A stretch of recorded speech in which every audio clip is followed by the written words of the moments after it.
ఎవరికోసం mummy బజ్బు కలుపుతున్నావు? Daddy కోసమా? కాదు నాన్న, నీకోసమే ఇది. ఏంటిదంతా నాకా? నేనసలు బజ్బు తిన్నమ్మా. నేనేమైనా వెజిటేరియన్ నా బజ్బు తినడానికి? నా కోసం ఏదైనా చికెనో మటనో ఫిష్ ఇలాంటి తెప్పించు, లేదంటే నేను ఈ రోజు అసలు బువ్వే తినను. నాకొద్దు మమ్మీ, నాకొద్దు అని చెప్తా అర్థం కాదా నీకు? నాకొద్దు ఈ బజ్బు ఇలాంటివన్నీ నా వల్ల అస్సలు సరిపోదు. నా వంటికి పడవి ఇవన్నీ. నాకు చికెన్ మటన్ ఇలాంటివే కావాలి. నాకు అసలు తినిపించొద్దు ప్లీజ్ మమ్మీ, నాకు తినిపించొద్దు. అబ్బా రామచంద్ర ప్రభు, ఈ మమ్మీస్ ఉన్నారే మన మాట అస్సలు వినరు. వాళ్ళు చెప్పిందే చేయాలంటారు. నాకు ఈ రోజు బజ్బు తినాలని లేదంటే బజ్బువే తినిపిస్తాం చూడండి. అయినా మా వాళ్ళు కామెంట్స్ లో వేసుకుంటారు. ఆగు మమ్మీ నిన్ను.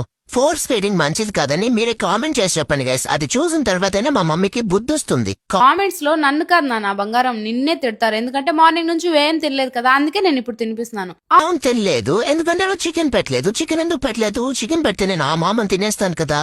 ఈ రోజు సాటర్డే చికెన్ ఉండదని తెలుసు కదా నీకు. మళ్ళీ మారం